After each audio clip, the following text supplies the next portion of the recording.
Heute wollte ich mal über etwas reden, hier auf dem Cola-Podcast, wo ich immer mal wieder gesehen, sage ich jetzt einmal, in dieser Schweizer Musiklandschaft, in diesem Kosmos, aber nie so richtig das Wort finden, um das irgendwie in einer Episode oder einfach in einem Video in einer Podcast-Episode können zusammenfassen, sage ich jetzt einmal. Aber ich bin jetzt gerade, bevor ich angefangen habe mit der Aufnahme, bin ich so durch meine Playlist durchgegangen, wo ich amix neue Song-Einträge rein tue, Mundart-Song-Einträge, also Schweizer Songs vor allem. Und bin so ein bisschen durchgegangen und habe jetzt wieder beiläufig, ohne dass ich jetzt daran gedacht habe oder das bewusst das Video machen wollte, habe ich so eine Line gehört, wo der Kontext oder die Thematik oder der Unterton von dieser Line wieder war, dass man halt immer versucht, also nicht immer, aber es gibt so den Unterton, den man rausspürt, dass immer die neueren Leute, die dazukommen, versuchen, das, was vor ihnen war, zu denunzieren.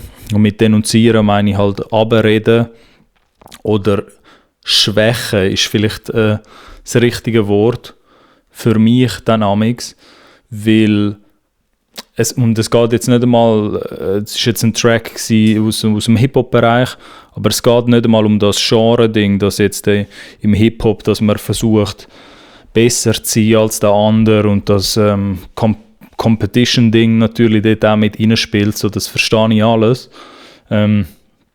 Ich meine mehr übergreifend, weil das sieht man auch in der ganzen Schweizer Musiklandschaft, kann man das beobachten. Genreübergreifend, dass Leute ziemlich schnell versuchen, das, was vor ihnen war oder das, was grösser ist als sie, abzureden oder halt zu schwächen, wie ich das vorher gesagt habe. Und ich finde, Schwächen in so einem Kontext passt viel besser, weil ich denke, dass viele Leute gar nicht so richtig verstehen, also viele Musikschaffende, wo so etwas praktizieren oder auch so ein bisschen Unterton an den Tag legen, wo sie mitmachen bei diesem Spiel. Wir versuchen, andere Sachen zu dismissen oder abzureden oder zu schwächen. Die verstehen, glaube ich, oftmals gar nicht, dass indem du das machst, zum Beispiel mit einem etablierten Act, was halt oftmals passiert, was ich zum Beispiel merke, ist, dass man einen sehr etablierten Schweizer Act, was vermeintlich als Definition schon geschafft hat, nimmt und die einfach anfängt, entweder zu unterstellen, dass das halt nicht dazugehört zu dem, was die neuen Leute machen. Oder wenn sie dann amix den Weg vorgegeben haben und erfolgreich in dem jetzt sind, was sie machen und etabliert, dass man halt sagt, dass man es halt versucht zu schwächen. Ob das jetzt bewusst ist oder unterbewusst, spielt in so einem Fall auch gar keine Rolle. Ich denke, wenn es unterbewusst oftmals ist von diesen neuen Musikschaffenden oder von diesen anderen Peers, es müssen jetzt nicht unbedingt neu sein, sondern halt einfach andere, die das Gleiche versuchen, wie erfolgreiche Künstler und Künstlerinnen da draussen, ist es oftmals klar, jetzt könnte man einfach sehen, sagen, ja, eben, das ist halt Neid und die Nicht-Gönnerhaftigkeit, wenn das jetzt ein richtiger Begriff ist, weiss ich nicht, aber das nicht gönnen wollen und der Neid, der da oftmals mit ihnen spricht.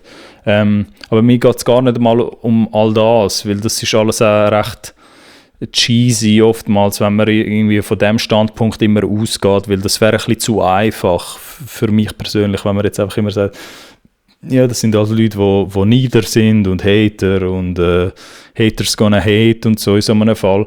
Ich würde es viel, für mich der essentiellere Standpunkt in diesen Diskussionen ist halt oftmals das, was mir nicht gefällt, sage ich jetzt einmal, mir persönlich, als jemand, der halt in dieser Musiklandschaft aktiv ist und versucht, auch mit dem Collab-Podcast, aber auch mit anderen Sachen, die ich tagtäglich mache und Diskussionen, die ich habe, versucht halt die Schweizer Musiklandschaft generell zu elevaten oder zu vergrößern oder die Wertvorstellung dahinter Schweizer Kultur, Musikkultur grösser zu machen, finde ich das halt unglaublich schade, wenn ich merke, dass Leute da, eben, ob das jetzt bewusst ist oder unterbewusst, versuchen proaktiv die Schweizer Musikkultur zu schwächen mit so Aussagen. Weil wenn man halt die jetzt etabliert sind, die Künstler und Künstlerinnen, versucht abzureden oder irgendwann aber an einem gewissen Zeitpunkt sagen, ja, die gehören nicht mehr zu uns.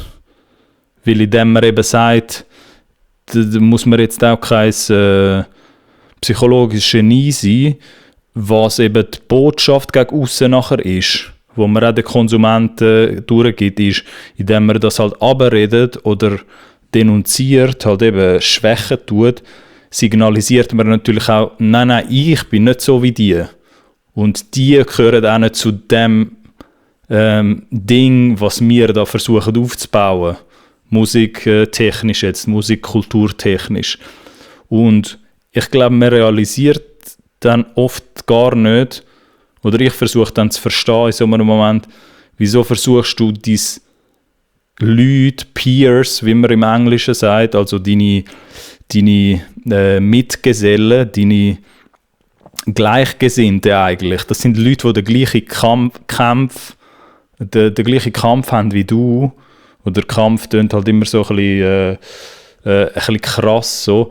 Aber das sind die Leute, die genau die gleichen Herausforderungen haben wie du, die auch versuchen, in der Musikkultur irgendetwas zu prägen und irgendetwas zu erreichen, oder sind vielleicht an einem Ort gewesen, wo du auch schon gewesen bist, oder sind eine Route gegangen, wo du noch vielleicht würdest gehen oder vielleicht auch schon gegangen bist. Und das nachher zu schwächen und halt auch das zu dismissen, gewisse Musikschaffende, und zu sagen, nein, das ist jetzt, die sind jetzt zu etabliert für meinen Geschmack. Das gehört jetzt nicht mehr zu unserer Party.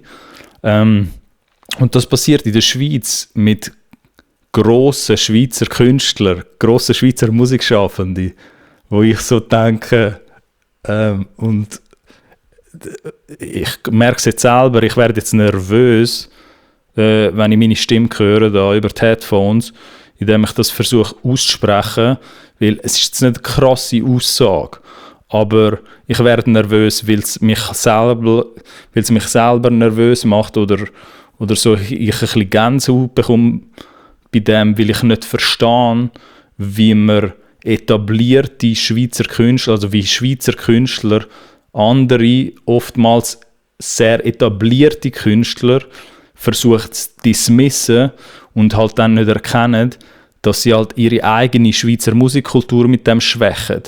Weil immer wenn du dann sagst, nehmen wir es mit dem Hip-Hop, gibt es ja auch, dass dann grössere Rapper irgendwann einmal aus dieser Diskussion draussen sind, dass halt Leute finden, Leute, die vor ihnen kommen oder neue Leute, dann finden, nein, die Person ist nicht mehr Hip-Hop, der Rapper XYZ oder die Künstlerin oder der Künstler, wo halt grösser war und wo schon etwas geschafft hat. Indem du das machst und das abreden oder sagst, nein, das ist halt, das gehört nicht mehr dazu. So. Das gehört nicht mehr zu dem, was wir repräsentieren.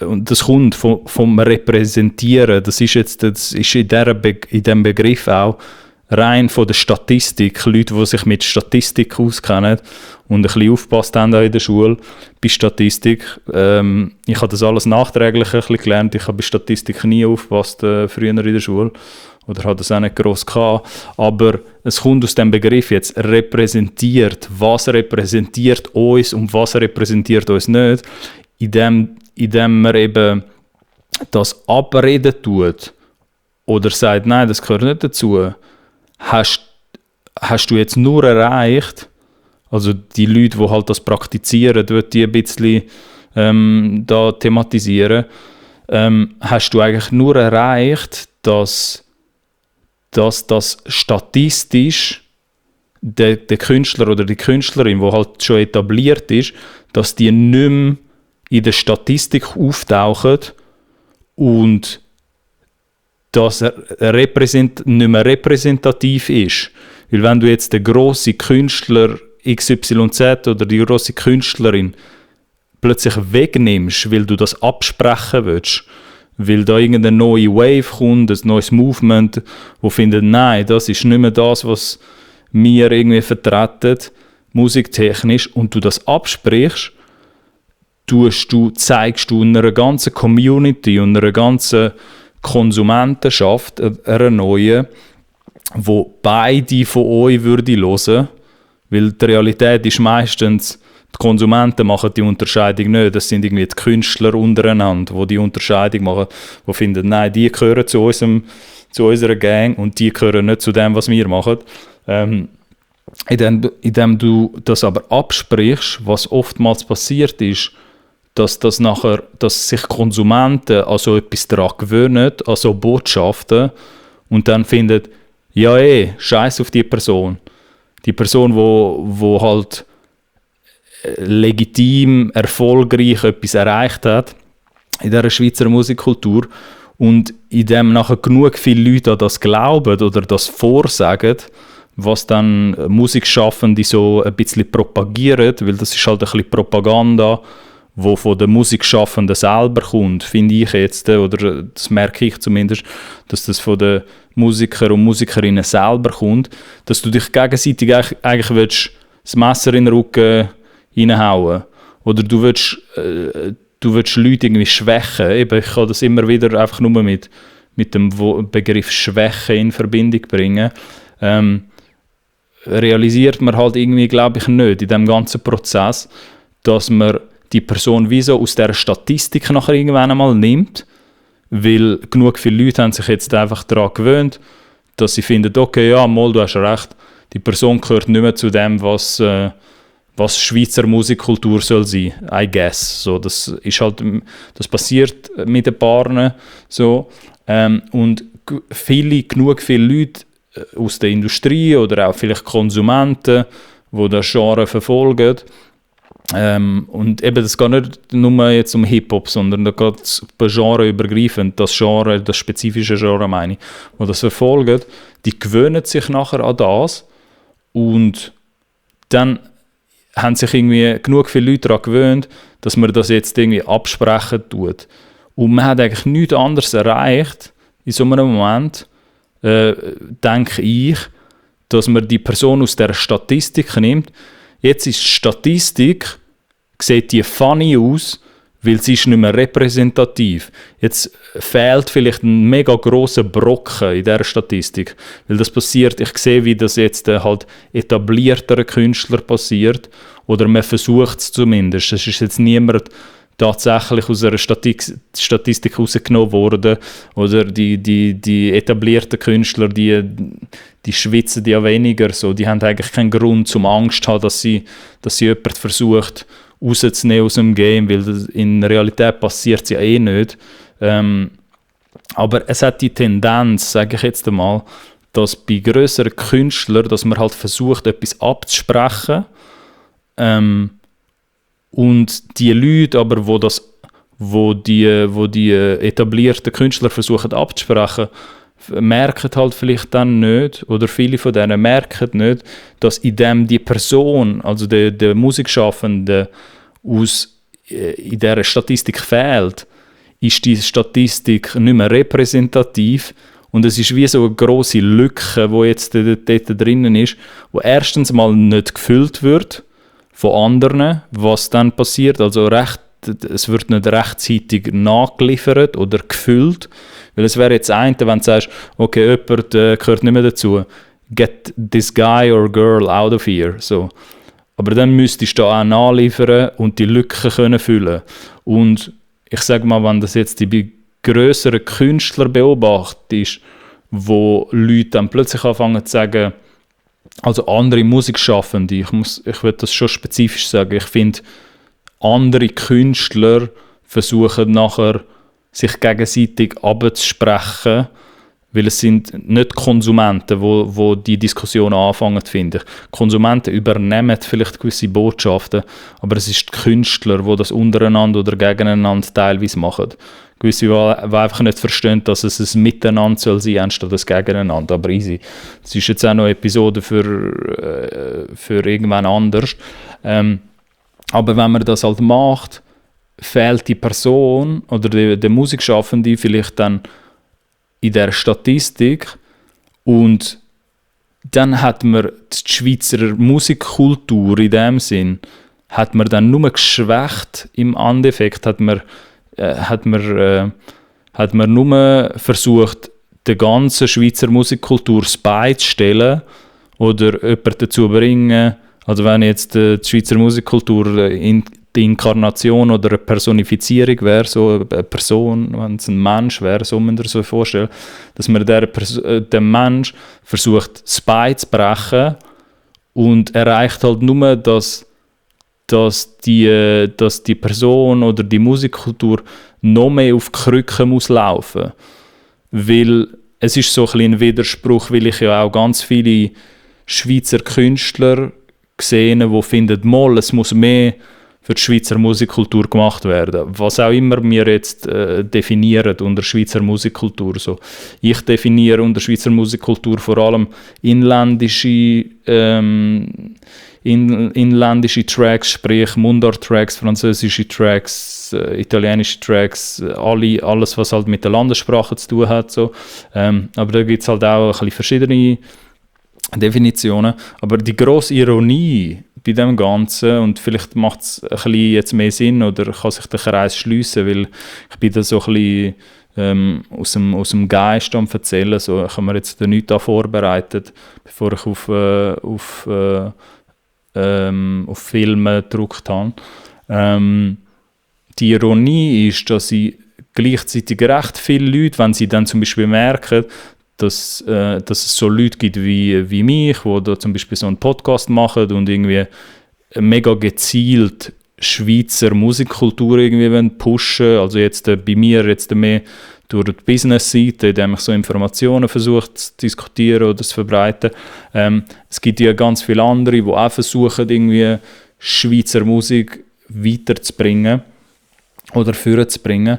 Und dass halt dann viele kommen und finden, nein, eben, ich bin voll dafür, dass halt die Schweizer Musik soll mehr stattfinden und überhaupt, wir haben ja zu wenig Flächen und alles, was halt dann so mühselig gesagt wird in so einem Moment, so von Musikschaffenden, wo mir zugetragen wird oder wo versuchen andere mir zu erklären.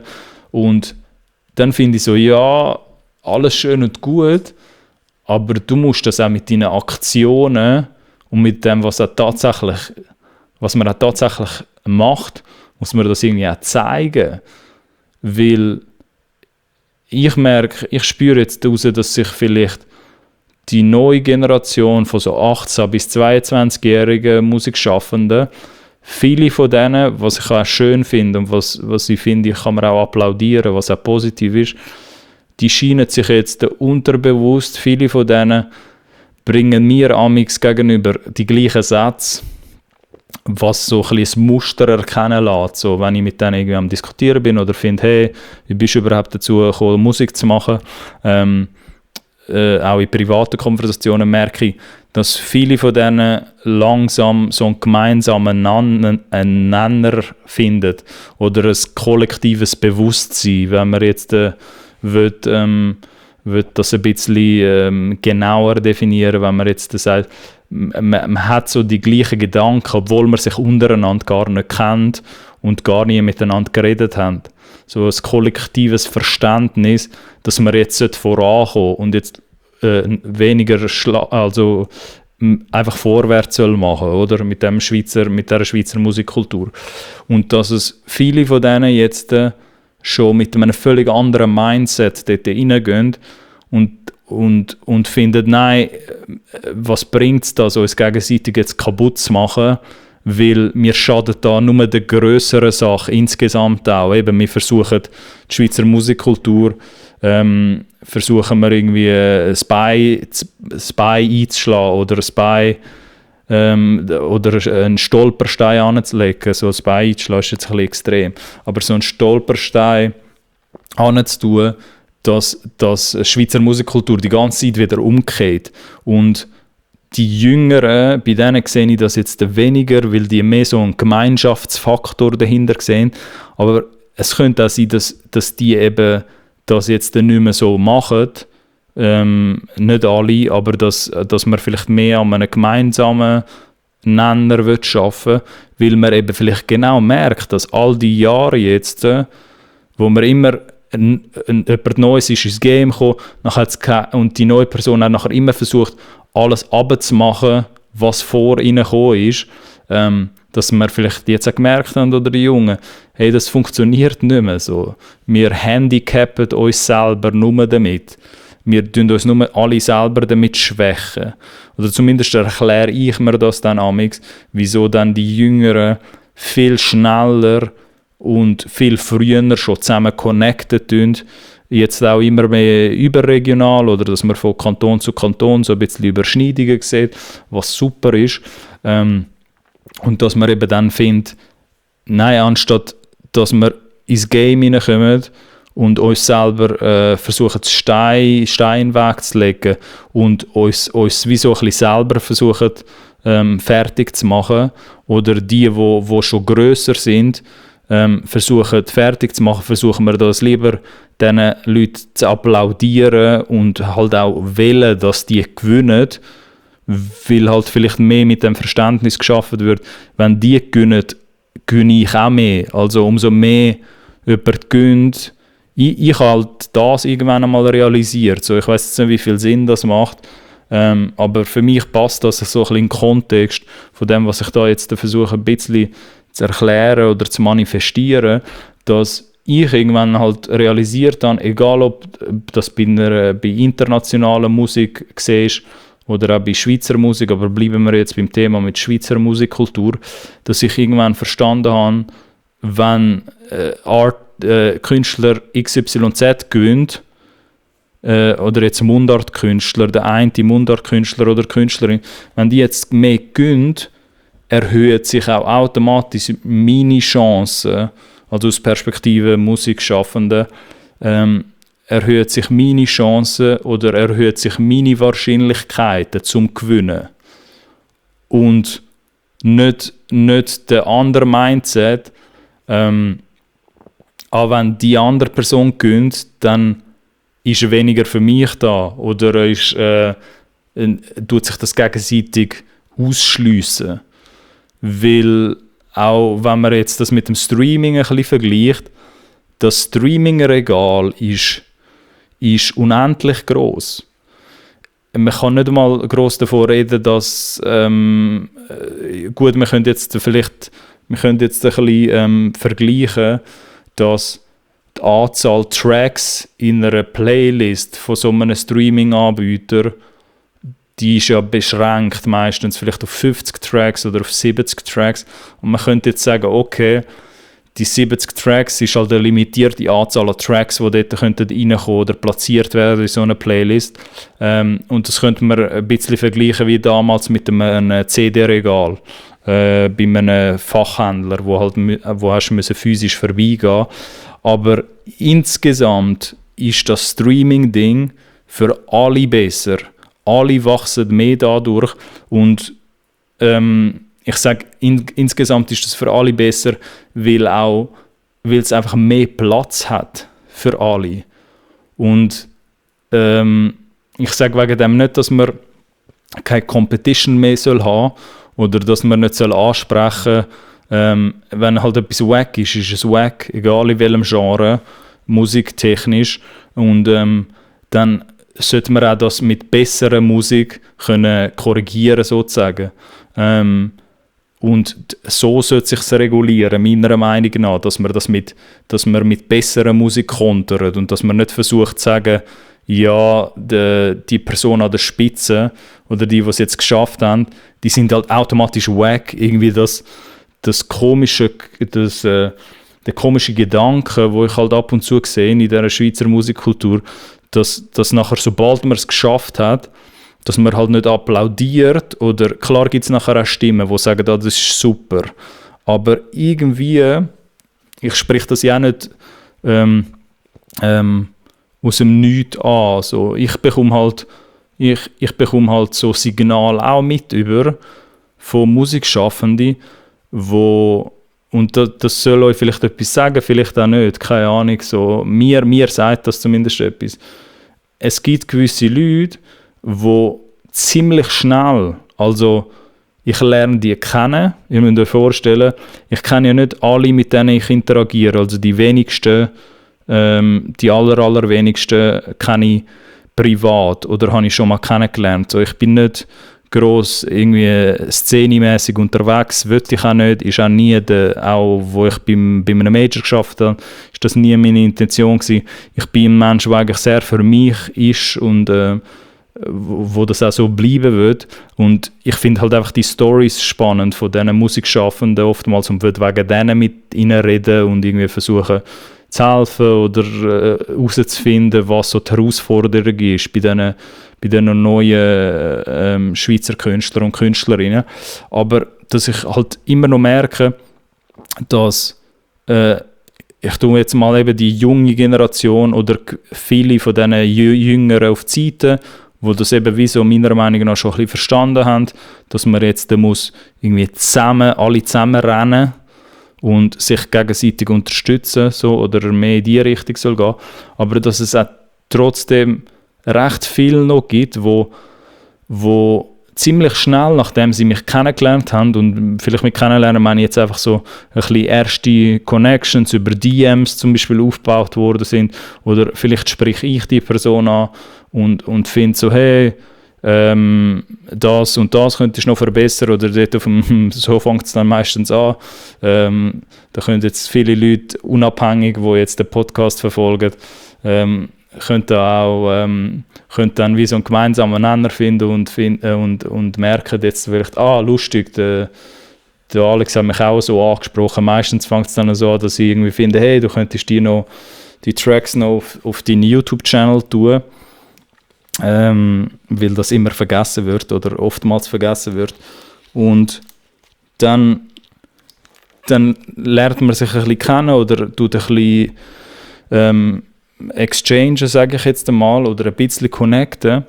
Und dass es jetzt im Moment passiert es nicht mehr so fest, in den letzten 2-3 Monaten, was eigentlich eine gute Entwicklung ist. Aber vor einem Jahr kann ich mich erinnern, dass es vielmal passiert ist mit verschiedensten Leuten, die sich auch untereinander nicht kennen. Das macht es eben so lustig für mich oder so ironisch, wo dann alle trotzdem für die Schweizer Musikkultur stehen und auch etwas erreichen wollen und wollen sagen, ja doch, Schweizer Musikkultur ist wichtig, dass man das fördert, aber mega schnell nach dem Kennenlernen gerade versuchen, eben ob das bewusst ist, weiss ich dann nicht, aber gerade versuchen mir zu sagen, hey, aber die und die Person, das ist wack. Und das passiert mir mehr, als ihr denkt, weil ich rede natürlich mit sehr vielen Leuten, also nicht natürlich, aber ich habe das Vergnügen, mit vielen verschiedensten Leuten zu reden und auch Musikschaffende, die auf verschiedenen Levels agieren, sage ich jetzt mal, teilweise durch den Podcast, teilweise durch das, was ich geschäftlich sowieso den ganzen Tag mache. Und dass ich dann rausspüre, dass viele versuchen, mir wieso zu beweisen, oder nicht zu beweisen ist vielleicht das falsche Wort, aber versuchen, so im Englischen sagt man quick to judge. Man versucht mega schnell jemanden zu verurteilen oder eine Sache oder ein Genre oder gewisse Leute, die gerade in der Schweizer Musikkultur eben weiter vorne sind. Es tut sich meistens so widerspiegeln, dass man halt Leute angreifen tut oder versucht abzureden, die halt weiter vorne sind. So, eben, das ist irgendwie vielleicht instinktiv in der Natur von der Sache. Das gibt es auch nicht schon seit gestern. So, Künstler machen das schon sehr, sehr lang, wo man sich auch muss fragen, wieso das historisch überhaupt so ist, dass man eher gegeneinander versucht, sich gegenseitig anzustacheln, so, oder so ein bisschen, nein, anzustacheln wäre jetzt nicht so schlimm, weil eben so ein Competition-Gedanke soll es auch haben, ist auch okay, so gesundes Konkurrenzdenken, sage ich jetzt einmal. Aber dass wir viel nachher versuchen zu sagen, und das ziemlich schnell, was mich halt auch erstaunt, eben, darum meine ich, ziemlich schnell nach dem Kennenlernen, wo ich so denke, so nahe sind wir ja auch nicht, dass ich jetzt nachvollziehen könnte, dass du mega, mega frei darüber reden, dass die und die Personen halt nicht, eben die sollte man halt dismissen, weil die sind schlecht für die Schweizer Musikkultur. Und vielleicht ist das ein bisschen der Punkt, wo ich weitermachen kann oder wo ich mich jetzt selber darauf gebracht habe, dass das Ding, der Mindset, irgendjemand, eben Künstler oder Künstlerin XYZ, ist schlecht für die Musikkultur, für die Schweizer Musikkultur. So einen Gedanken komme ich sehr, sehr, sehr selten bis gar nie über. Weil ich mache nur die Unterscheidung, mittlerweile muss ich ehrlich gesagt sagen, ich mache nur noch die Unterscheidung, wenn du Mundart machst, zum Beispiel, weil ich halt mehr Schweizer Mundart sehe und das auch mit so ein bisschen mehr fördern und halt mehr präsent zum Beispiel sehen, ist das für mich schon ein Win. Ist das schon ein Gewinn. Und ich gehe jetzt nicht mehr gross dort unterscheiden. Ich gehe nachher nur noch unterscheiden, welche Songs oder welche Songs, welche Projekte sind stärker als die anderen. Und dort, don't get me wrong, gibt es natürlich immer noch mega viel so Placebo-Gedanken und extrem viel Subjektivität. Das habe ich auch schon in anderen Episoden versucht anzusprechen oder zu diskutieren, dass Leute halt viel zu schnell Sachen hypen und so. Mir geht es gar nicht um all das. Aber vielleicht, dass ihr ein bisschen versteht, was mein Denkprozess ist, von jemandem, der halt sich das aus einer Business-Seite auch anschaut, oder aus einer Musik-Business-Seite und aus dieser Perspektive agiert, dass ich halt versuchen würde, mir geht es halt darum, was gibt es so für Schlüsselmomente oder was gibt es für Momente und Moves, dass halt die ganze Schweizer Musikkultur mehr gewinnt und weiter vorwärts kommt und halt wertiger ist, einen grösseren Wert bekommt insgesamt in dieser Gesellschaft, in der Schweizer Gesellschaft, in der Industrie allgemein, oder? Und damit meine ich natürlich nicht nur Mundart, sondern Französisch und halt die inländischen Sachen kommen da alle mit dazu. Für mich persönlich jetzt. Und wenn ich das aus dieser Perspektive anschaue, oder Leute wie ich, was ich dann versuche zu machen, ist, ich versuche einfach zu identifizieren, okay, welche Musikschaffende sind ein net positive, sagt man auch im Englischen, ein Nettogewinn sozusagen, also ein Nettogewinn ist jetzt glaube ich die falsche Übersetzung, aber Net Positives, könnt ihr mal googlen, was genau damit gemeint ist, einfach ein positives Beispiel, wo eher für Fortschritt gilt und wo etwas voranbringt, anstatt ein Negativbeispiel, wo etwas zurückhebt. Und für mich sind dann alles Net Positives, sind dann Beispiele, wo halt, wenn man ganz auf alles abbricht, einfach schon mal zum Beispiel Mundart machen, ist dann für mich ein Net Positive. Oder eben französischer Sound, italienischer Sound, was auch immer man dann verfolgt. Aber bleiben wir mal schnell beim Mundart, weil das ein einfacheres Beispiel ist, das man machen kann. Für mich ist das schon mal ein Net Positive, also ein positives Argument. Und dann gehe ich schauen, okay, welche sind halt die möglichst objektiv, möglichst neutral, weil ich ja viele Sachen zusammen kann mir anschauen oder viele Referenzwerte habe. Gehe ich schauen, okay, welche sind die stärkeren davon und werden die auch richtig wahrgenommen, werden die auch gepusht, wissen die Leute, die die stärkeren Songs haben, tatsächlich, dass sie auch etwas Stärkeres in der Hand haben. Das passiert, das ist vielleicht einmal auch ein Thema für eine andere Folge, aber das passiert auch noch zu wenig, oder ich merke dann, dass Leute, vor allem bei jüngeren Leuten, wo vielleicht 3-4 Songs erst draussen haben und so irgendwo in der Range sind zwischen 150 und 500 Monthly Listeners, oftmals merken die gar nicht, oder wenn ich die anschreibe, so völlig random, merken die, glaube ich, gar nicht, was sie in der Hand haben. Oder Leute, die gewisse stärkere Songs hätten, merken gar nicht vielleicht, was für einen starken Song sie gerade potenziell hätten. Und meinen vielleicht teilweise auch, das gibt es eben auch. Es gibt natürlich Leute, die meinen, sie sind besser als das, was sie sind, von der Songqualität, Leute, die halt noch ein bisschen mehr müssen üben. Aber es gibt auch Leute, die ich beobachten kann, wo Künstlerinnen und Künstler, die stärkere Songs haben, als sie tatsächlich glauben. Und das gibt es auch, dass ich dann denen wie so versuche zu erklären, hey, du hast eigentlich etwas sehr Gutes und mach hoffentlich weiter mit dem. Aber wenn man jetzt eben von dem ausgeht, Mundart ist schon mal ein Net Positive, dann ist das Letzte, was ich dann machen würde, dass ich habe das auch schon vielleicht gemacht in der Vergangenheit, ich würde jetzt nicht heuchlerisch wirken, dass ich sicher auch schon mal auf die Idee gekommen bin, irgendwie irgendeinen Künstler von früher zu finden, das ist irgendwie wack oder das ist nicht meine Musik. Aber vielleicht wack ist nachher der falsche Begriff, vielleicht müsste man halt sagen, ja, es ist nicht seine eigene Musik oder der Stil, den man irgendwie cool findet, so sage ich jetzt einmal. Aber das Letzte, was ich jetzt würde machen, in diesem Beispiel mit diesen Mundart-Sachen, ob du Newcomer bist oder nicht, ob du bei 150 Monthly Listeners bist, bei 60'000 Monthly Listeners oder bei 120'000 Monthly Listeners, vor allem eben bei denen, die etablierter sind, die dann bei 100'000 Monthly Listeners sind oder drüber, sagen wir jetzt mal einfach pauschal, weil es gibt ein paar von denen, die Schweizer Musiker sind oder Mundartmusik machen und schon bei über 100'000 Monthly Listeners sind.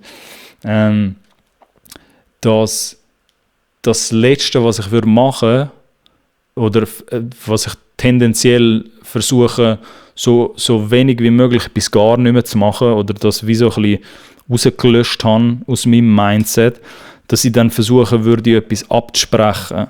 So bei den Etablierteren vor allem, dass ich würde versuchen zu sagen, nein, das ist jetzt ab irgendeinem Zeitpunkt, ist das jetzt halt wack und das gehört nicht mehr dazu.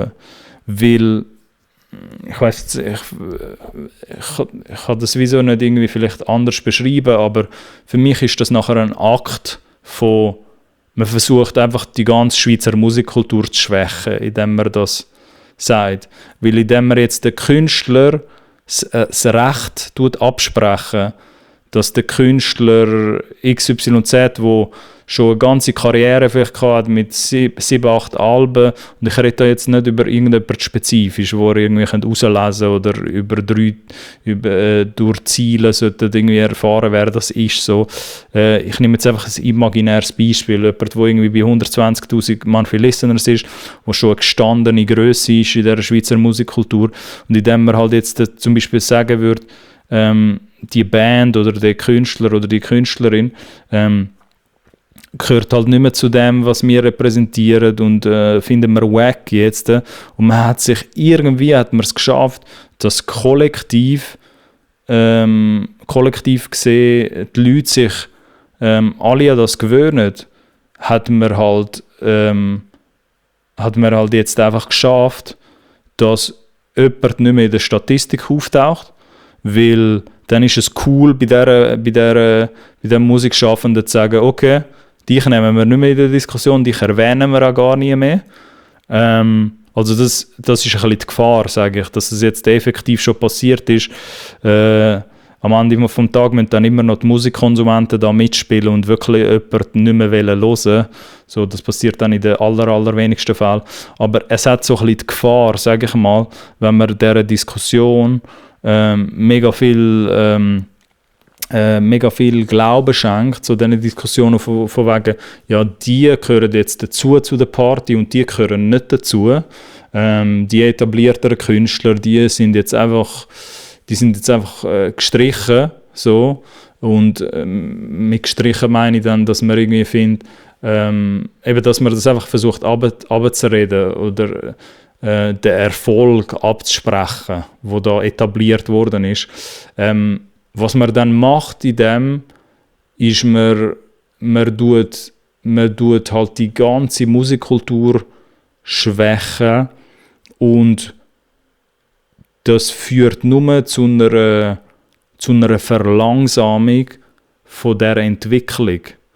Und mit der Entwicklung meine ich dann all die, wo wir versuchen zu sagen, nein, wir wollen ja, dass mehr Schweizer Konsumenten mehr Schweizer Musik hören. Versteht ihr? Und nicht, wir wollen ja nicht immer für alle Ewigkeit im Schatten stehen von diesen internationalen Künstlern und Künstlerinnen. Weil tendenziell ist das ein bisschen in der Schweiz. Hate to break it to you.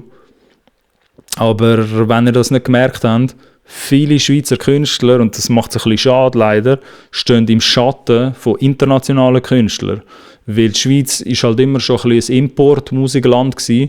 Sprich, die Konsumenten da draussen, die Schweizer Konsumenten, haben sich halt immer sehr, sehr gerne Sachen aus den US angehört, aus UK, aus Deutschland, aus Frankreich, weil wir halt so viel Einfluss haben von anderen Ländern, kulturell gesehen, musikkulturspezifisch.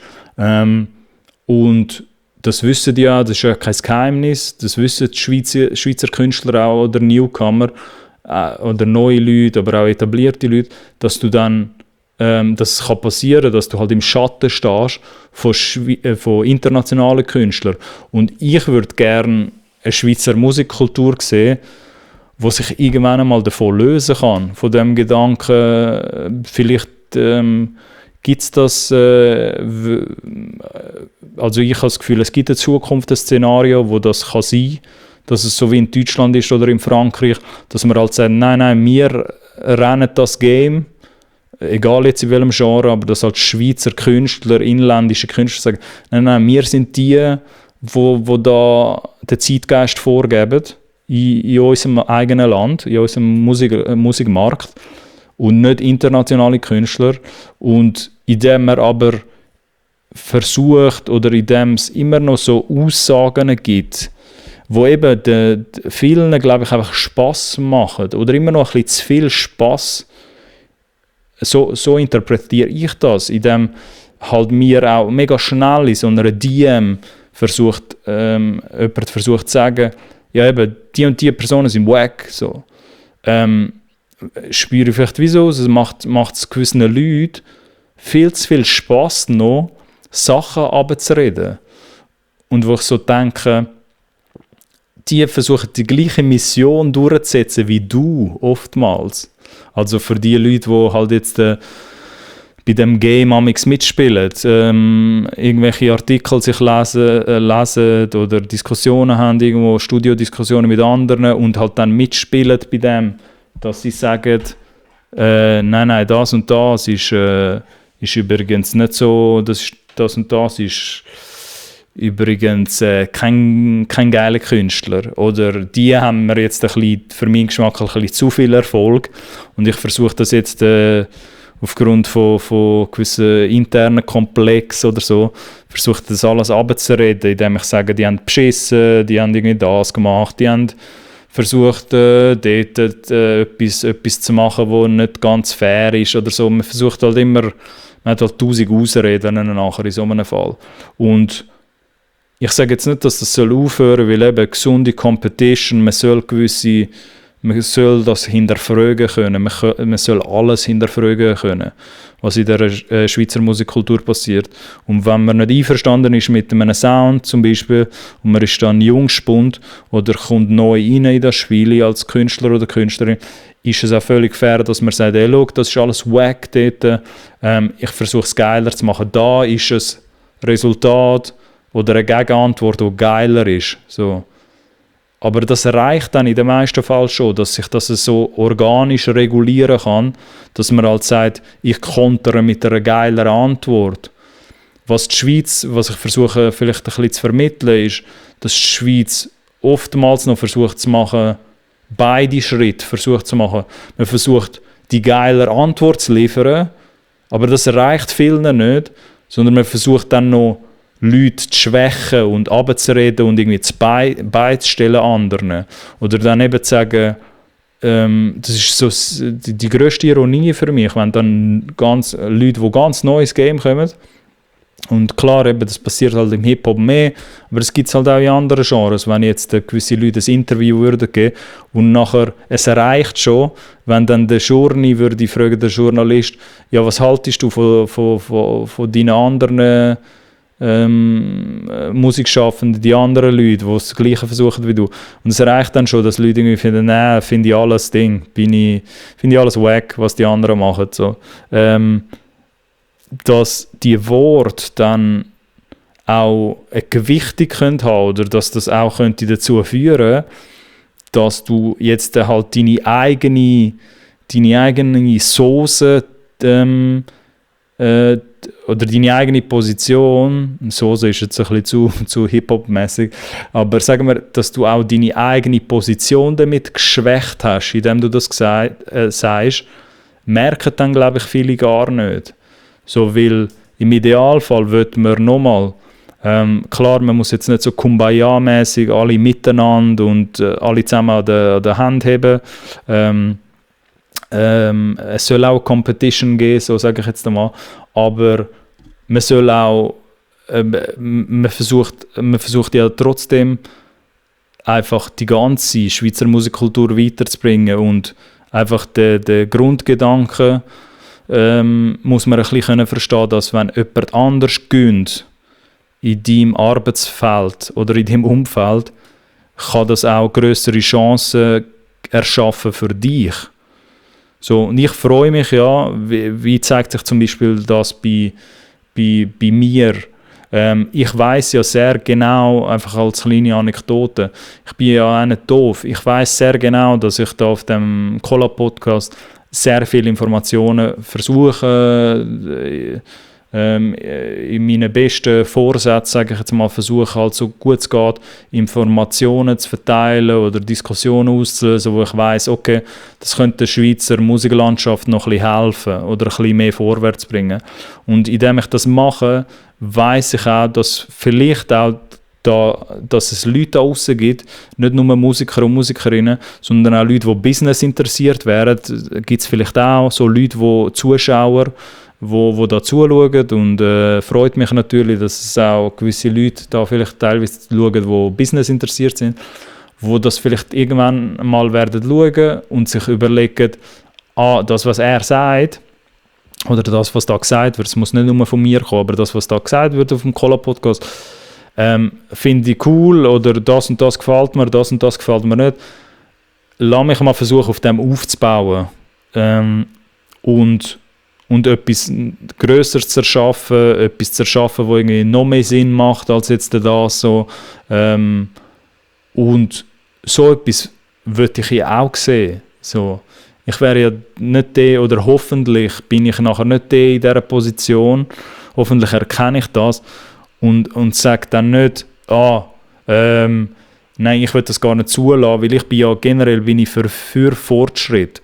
Und ich warte ja auf den Moment auch, jetzt mit dem Beispiel, mit dem Collab-Podcast, um das ein bisschen von meiner Perspektive zu erklären, ich warte auf den Moment, dass es halt dann irgendwann 16-Jährige gibt, 18-Jährige gibt, die dann irgendwann zuschauen oder den Content entdecken und finden, okay, ich will das auch machen oder ich kann das noch besser machen aus diesen und diesen Gründen, und dann schafft man halt an dem und baut auf dem auf.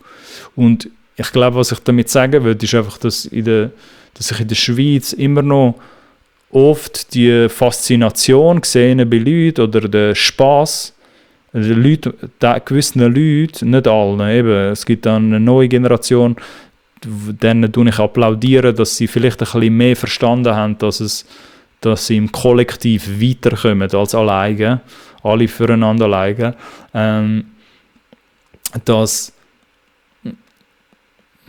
Und damit würde ich auch nicht sagen, arbeiten alle immer in Gruppen oder so, oder in Camps, weil das kann dann auch zum Verhängnis werden.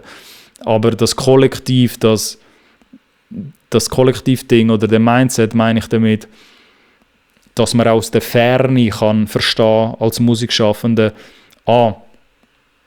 die andere Person dort, die vielleicht irgendwo in einer anderen Region schafft vom Land, aber etwas Ähnliches versucht wie ich, an dieser Person applaudiere ich, wenn die am Gewinnen ist und versuche sie mitzupushen oder vielleicht sharen, wenn man irgendwie die gleiche Musik abfeiert oder whatever.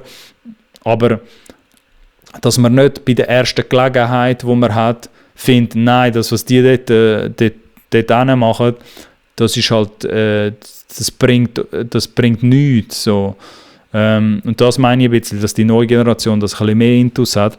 Aber was ich wollte sagen ist, vielleicht abschliessend, dass ich dennoch immer noch recht viel gesehen, leider, so zu meinem Leiden, sage ich jetzt einmal, sonst hätte ich jetzt auch nicht da ausgeholt und eine Episode dazu gemacht, sehe ich noch halt Leute, die viel zu viel Spass haben an dem oder viel zu grosse Faszination noch mit dem haben, dass sie halt versuchen, Sachen abzureden, etablierte Künstler und Künstlerinnen aus der Schweiz abzureden und halt ultimativ oder letztendlich nicht realisieren, dass das deinen eigenen Fortschritt auch kaputt machen kann oder kann krüppeln, sage ich jetzt einmal, weil du nichts anderes machst als die Schweizer Musikkultur mit dem Schwächen.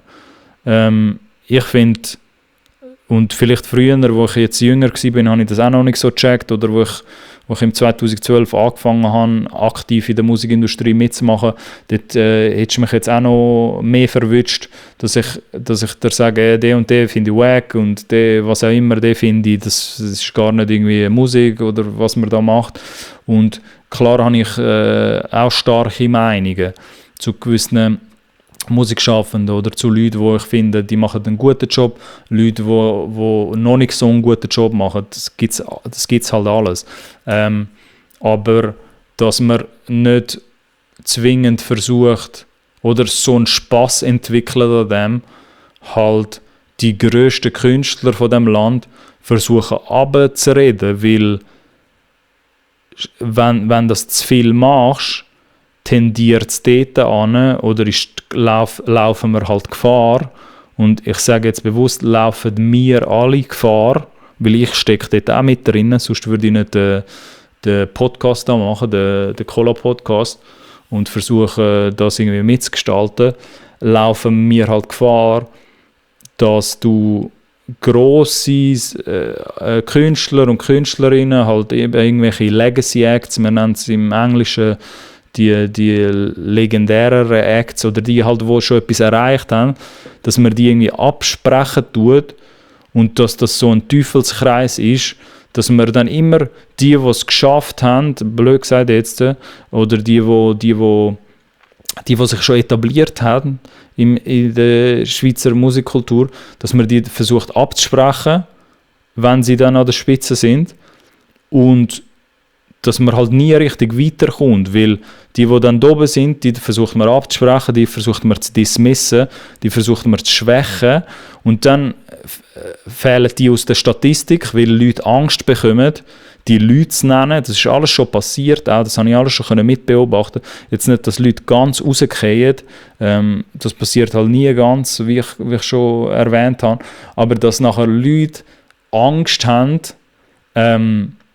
Sachen beim Namen zu nennen, weil sie schon also Künstler, ich rede da von Künstlern, weil sie schon von zu vielen anderen gehört haben, so das Groupthink-Ding, dass du von zu vielen anderen dann gehört hast, das ist die Meinung, die wir alle müssten vertreten.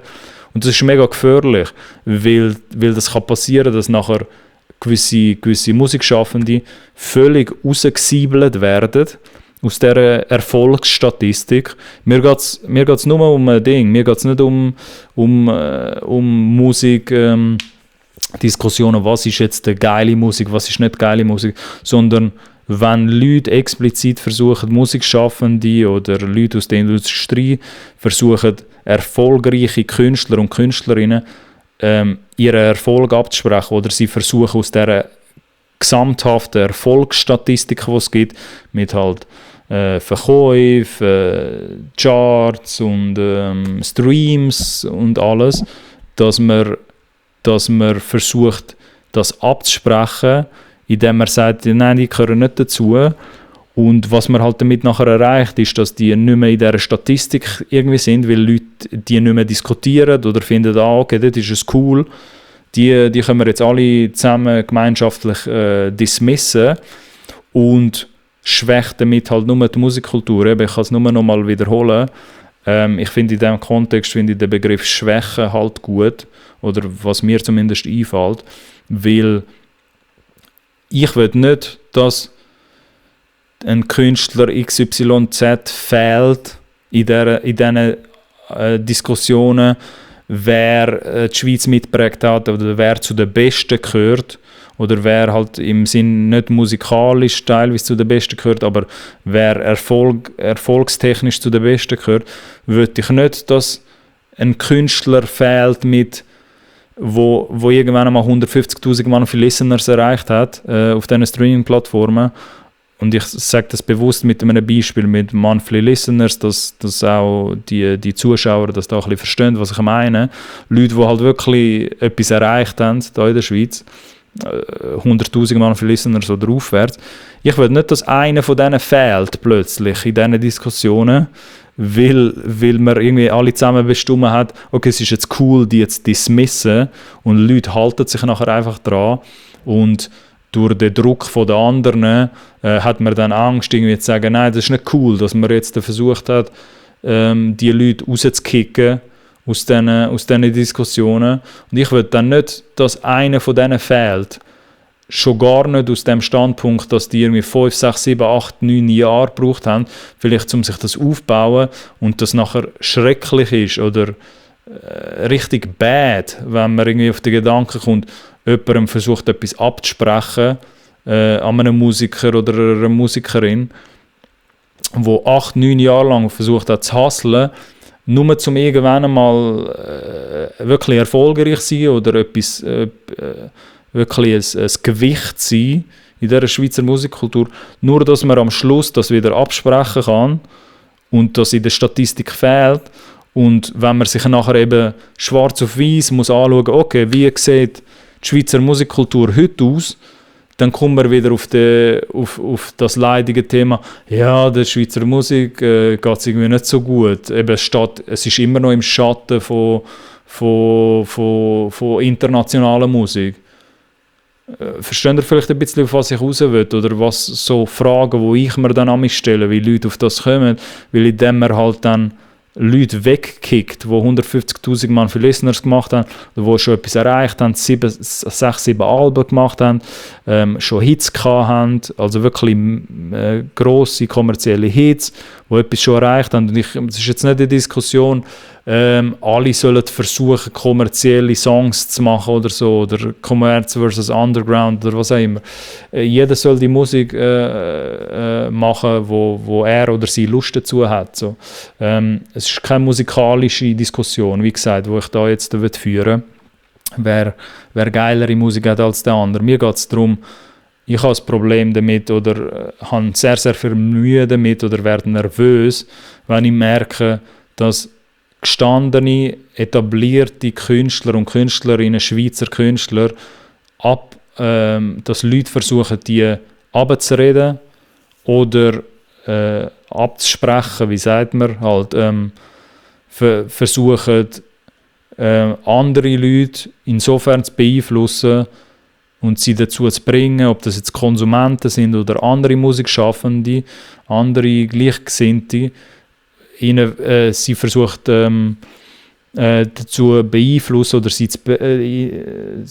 dazu zu bringen, auch zu sagen, nein, das ist cool, dass wir jetzt die Person dort nicht mehr erwähnen, wenn es jetzt darum geht, wer sind die erfolgreichsten Künstler da im Land gewesen oder wer haben am meisten den Weg gegeben, auch für andere. Und klar verstehe ich, also wenn es darum geht, wer den Weg gegeben hat, dass das eine sehr subjektive Diskussion kann sein, eine sehr neutrale Diskussion. Aber wenn es um erfolgreiche Stats geht, weil, das habe ich auch schon gehört, dass Leute eben dann sagen, das ist mega subjektiv. Nein, ist es eigentlich nicht. Wenn es gewisse Parameter gibt, also ich rede jetzt von diesen Diskussionen, wer die erfolgreichsten Künstler waren, von den Parametern, die halt die Musikindustrie gesetzt haben. Und irgendwelche Parameter muss man halt nehmen. Da zählt es jetzt nicht mehr, wenn dann Leute sagen, oder ich finde, das ist dann ein mega hängiges Argument, wenn dann Leute finden, ja, aber nein, ich mache das mit meinen eigenen Parametern und so. Klar kann man da immer versuchen, Sachen zu tweaken oder zu tunen und sagen, ja, es gibt gewisse Parameter, die veraltet sind. Aber es kann auch nicht jeder wieder ins Spiel kommen oder irgendwelche Leute auf Instagram nachher wieder behaupten, nein, wir sollen es jetzt mit diesen Maß machen, weil was ist schon Relevanz? Das höre ich ja ganz oft, dass Leute sagen, ja, was ist Relevanz? Was ist schon Relevanz, wenn ich dann mit Streaming-Charts um die Ecke komme, dass dann gewisse Leute dann, also früher war es dann man hat sich irgendwie, keine Ahnung, die iTunes-Charts angeschaut und die iTunes-Charts sind dann konsumtechnisch, also wenn es wirklich um Konsum geht, von den Konsumenten da draussen, sind irgendwann nicht mehr genug Downloads entstanden. Und ab dem Zeitpunkt sind iTunes-Charts nicht mehr relevant. So sehe ich das, so, wenn man mich persönlich fragt. Ich tue das immer koppeln mit Konsum, wer konsumiert. Und wenn dann Leute zum Beispiel jetzt immer noch sagen, so Leute, die so ein bisschen im 2005 stehen geblieben sind, versuchen zu sagen, ja, Streaming, was ist schon Streaming-Relevanz?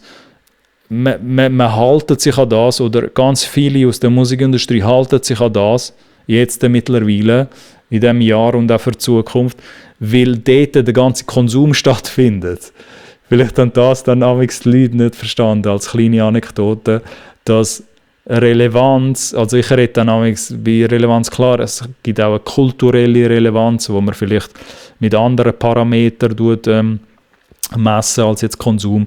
Aber wenn ich jetzt von Konsum rede, dann findet das alles auf diesen Streaming-Plattformen statt. Und dann kann man nicht mehr so viel dort versuchen zu trickseln, indem man sagt, ja, was ist schon Relevanz? Ich habe da meine eigene Relevanz, wo ich irgendwie, also beziehungsweise ich spiele nicht nach den Relevanzregeln, die ihr habt. So, klar kann man das machen, ich habe das sicher auch schon gemacht.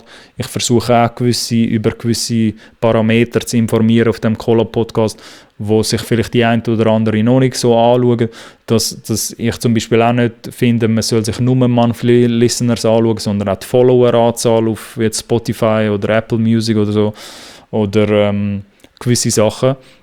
Aber dass ich, zum jetzt dann nochmal zurückkommen und das vielleicht dann auch abschliessen, dass ich einfach nicht wählen, dass erfolgreiche Leute, weil eben dort kann man nicht so viel trickseln, meiner Meinung nach. Leute, die dort finden, boah, das ist alles mega, mega, mega subjektiv, haben, glaube ich, einfach noch nicht sich mega mit dieser Materie auseinandergesetzt, denke ich, oder schauen das wirklich aus einem Musikbusiness-Aspekt an. Wenn es um die erfolgreichsten Künstler geht, dann gibt es dort gewisse 3-4 einzelne Parameter, wo man sich anschaut, wo halt die Relevanz bestimmt, beziehungsweise wo die Statistik vorgeben würde, wer zu den erfolgreichen Künstlern gehört. Eben so etwas wie Streams und Verkäufe, wo man halt dann zusammenzählt. So etwas wie Spotify Top 10 Platzierungen, Apple Music, also Streaming Charts Platzierungen, und dort sage ich bewusst halt nicht nur Hitparaden GfK-Chart-Platzierungen, weil man halt auch schnell hoch einsteigen. Da sehen, da gibt es halt schon Unterschiede. So, klar, die gibt es auch bei mir. Dass ich finde, ja, die Streaming-Charts sind für mich viel relevanter. Die individuellen Streaming-Charts, Apple Music-Charts, Spotify-Charts, YouTube-Charts, als die GfK-Charts. Klar fließt dort alles rein in die GfK-Charts, aber dort kann man halt eben Sachen trickseln. Und meine Mission in all dem ist halt, möglichst versuchen, die Informationen zu diskutieren oder die Themen zu diskutieren, wo es halt dann irgendwann ein klareres Bild gibt, und man nicht mehr so trickseln kann oder um den heißen Brei herumreden kann. Weil das gefällt mir nicht. Und bei dieser Diskussion, wer die erfolgreichsten Künstler sind, finde ich, muss man dann einfach mega aufpassen, oder die erfolgreichsten Künstler tue ich dann halt gleichstellen mit die Künstler, die halt auch sich geschafft haben, sich zu etablieren und einen organischen Konsum aufzubauen und echte Fanbase aufzubauen von Schweizer User.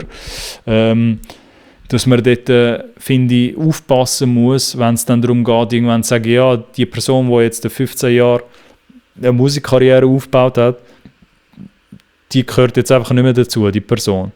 Weil was man dann macht, ist, man tut einfach nur die Statistik fälschen,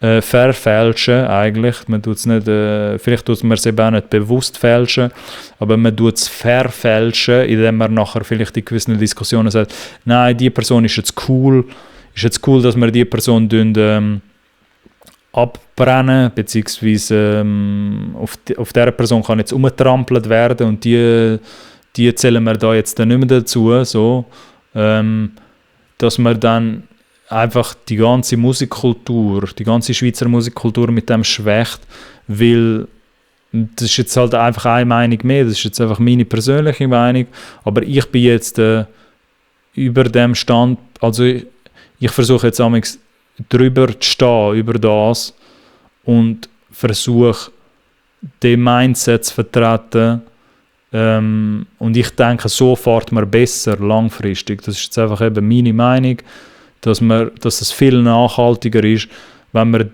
die schon etwas geschafft haben mit der Schweizer Musik, ob das jetzt Mundart ist, französische Musik, eben inländische Musikkultur, nennen wir es einfach so. Alles, was mit inländischer Musikkultur zu tun hat. In der Schweiz oder von mir aus auch außerhalb, so, aber ich rede jetzt da mehr über alles, was innerhalb von der Schweiz passiert.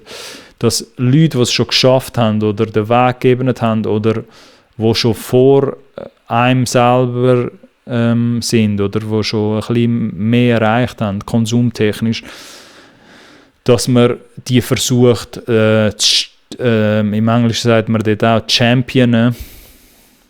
Das hat man jetzt da nicht, jetzt habe ich böse, grusige Anglizismen verwendet, aber dass man die versucht anzuführen und denen zu applaudieren und die versucht zu unterstützen, weil wenn die gewinnen, steigt auch die Wahrscheinlichkeit, dass man selber mehr gewinnt oder dass man selber mehr Chancen hat zum Gewinnen, weil die weiter voran sind, die erschaffen neue Flächen wiederum für Schweizer Musik, wo dann auch die nach ihnen kommen, auch verwenden können.